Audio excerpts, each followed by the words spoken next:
Merci Jacques. D'abord saluer le président Longeau et le remercier aussi par l'excellent travail qui a été fait par la Commission de l'aménagement du territoire et du développement durable et l'excellent rapporteur Jacques Fernic, parce que c'est vrai que ça a été bien expliqué, ce texte a été modifié suite aux différentes auditions. Ils ont essayé de répondre aux critiques, aux propositions qui avaient pu être faites. Donc c'est un texte qui s'est particulièrement enrichi au passage de la Commission et avec le travail de la Commission, et puis du coup qui a pu être voté à l'unanimité. Donc c'est plutôt de très bon augure pour le 13 décembre, puisque le 13 décembre nous présenterons ce texte dans l'hémicycle pour qu'il soit voté par l'ensemble des groupes. En tout cas on l'espère fortement, et puis ensuite qu'il puisse se poursuivre à l'Assemblée nationale. Donc on sait qu'on essaiera notamment nous avec le groupe écologiste qu'il puisse être repris à travers une niche, ou comme si c'est un texte aussi qui fait l'unanimité, pourquoi pas qu'il trouve aussi une place directement dans les différents les plannings de l'Assemblée nationale. Non, moi je voulais revenir parce que Jacques a déjà très décrit en tout cas tout ce qu'était cette PPL et puis le détail, mais revenir plus sur la genèse en fait de ce texte, le pourquoi de ce texte, et ce texte qui me tient particulièrement à cœur, moi en tant que président du groupe écologiste, parce que ça a été dit, Joël Labbé, qui est un de notre ancien collègue, qui avait fait 2 mandats ici, qui avait beaucoup travaillé sur ces questions de mobilité, et puis en fait en discutant tout simplement avec son garagiste, parce que c'est ça aussi, c'est l'écologie de terrain en fait, celle qu'on aime bien, de discuter et puis parfois d'avoir ces remontées là, et en discutant avec son garagiste qui lui faisait part en fait de cette aberration, de se dire ces voitures qui sont apportées avec cette prime à la conversion, certaines sont en très bon état, mais voilà, on signe un contrat et on est obligé de les détruire. Et donc derrière cette aberration, de se dire est-ce qu'il n'y aurait pas cette possibilité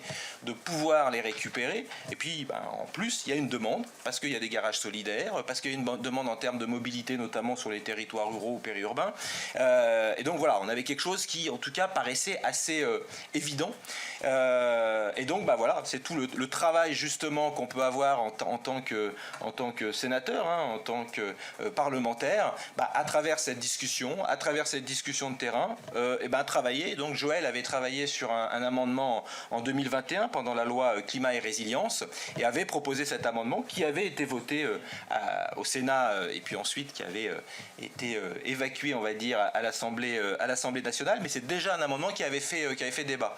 Et c'est vrai que ça nous avait pour le coup, on s'est dit on va pas en rester là, parce que ça, à l'époque, ça avait déjà fait écho. Vous voyez que c'était quelque chose d'essentiel, que c'était quelque chose de pragmatique, d'écologique évidemment, sur la question de la réutilisation, et donc de retravailler sur cette question. C'est vrai qu'à l'époque, il y avait aussi un certain nombre de critiques, de faire attention de ne pas réutiliser des voitures qui soient effectivement polluantes, qui ont le souhait de les enlever du marché pour les remettre en service. Donc il y avait cet encadrement dont a parlé aussi Jacques Fernic. Et ce travail a été fait. On a décidé avec Joël Labbé de relancer ça suite à cet amendement, pour arriver justement à ce texte, et puis tout le travail qui en découle et qu'a très bien décrit Jacques. Et pour arriver en fait ce qu'on peut appeler aujourd'hui la VLM, alors c'est pas la voiture Labbé, c'est la voiture à loyer modéré, et je dirais avec l'option 3S, seconde vie, solidarité et service, parce que c'est tout ce qu'il y a dans ce texte et dans ce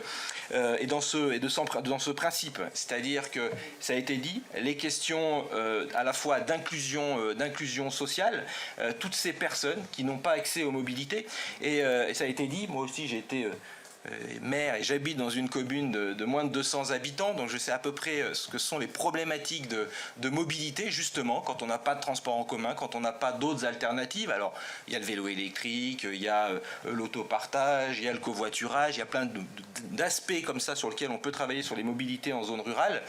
Mais là, c'était une nouvelle pierre, en tout cas un élément supplémentaire, parce qu'en zone rurale, on a aussi besoin de la voiture individuelle. Et la problématique, c'est qu'on a un certain nombre de personnes qui n'ont pas accès à cette voiture individuelle, pour des raisons financières évidemment. D'autres qui ont une voiture individuelle, mais comme le disait Jacques, souvent qui sont anciennes, plutôt polluantes, et puis d'autres qui ont une voiture individuelle, puis qui n'ont plus les moyens de l'entretenir, qui n'ont plus les moyens de faire passer le contrôle technique, et donc qui sont assignés à résidence. Et être assigné à résidence, ça veut dire ne pas avoir accès à la culture, ne pas avoir accès à la santé, ne pas avoir accès à l'ensemble des services, et c'est aussi la question du travail. On a énormément, je crois que c'est 28% des demandeurs d'emploi qui disent avoir renoncé à un emploi parce que justement ils n'avaient pas de véhicule, pas de moyens de transport et pas de moyens de se déplacer.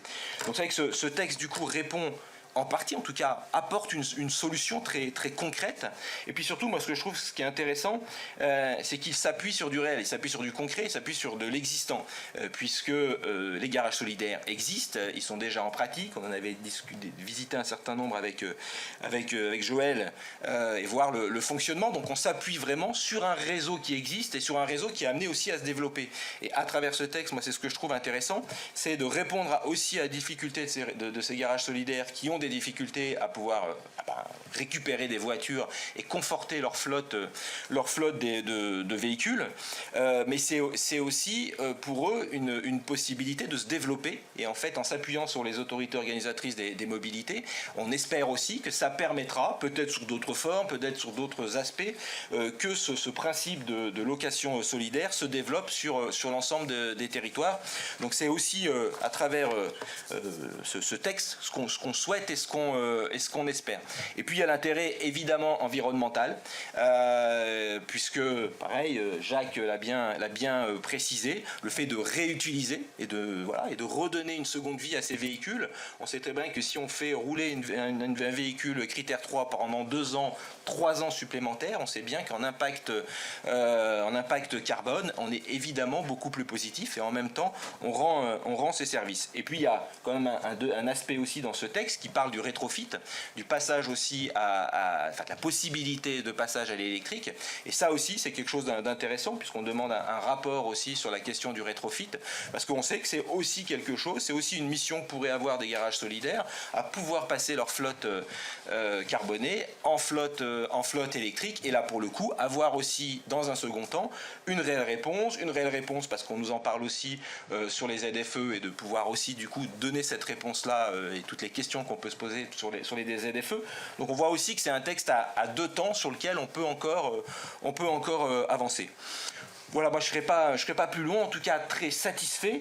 On espère, mais je n'ai pas beaucoup de doutes pour que ce texte trouve une très grande majorité, voire l'unanimité ici au Sénat. Après, on espère évidemment, et on fera tout pour, et on a, je dirais, les appuis pour que ce texte ensuite soit voté à l'Assemblée nationale. Le travail aussi qui a été fait à la fois par le rapporteur et par la commission, puisqu'il y avait quelques réticences auprès du gouvernement, mais je pense qu'on a pu, vous avez pu en tout cas par votre travail répondre en fait à ces réticences. Donc on espère aussi que côté gouvernement, ce texte sera apprécié. Je pense que c'est plutôt en bonne voie. Donc voilà, il y a plein de raisons d'être satisfait. Et moi aussi c'est très satisfait parce que je trouve que c'est le texte, je dirais, emblématique en fait de ce que peut être l'écologie de terrain, de ce qu'on aime faire ici au Sénat. C'est pratique, c'est concret, ça rend service et c'est évidemment avec un intérêt écologique important derrière. Donc je dirais que voilà, on espère derrière avoir d'autres textes qui ont cette même philosophie. Voilà, merci beaucoup.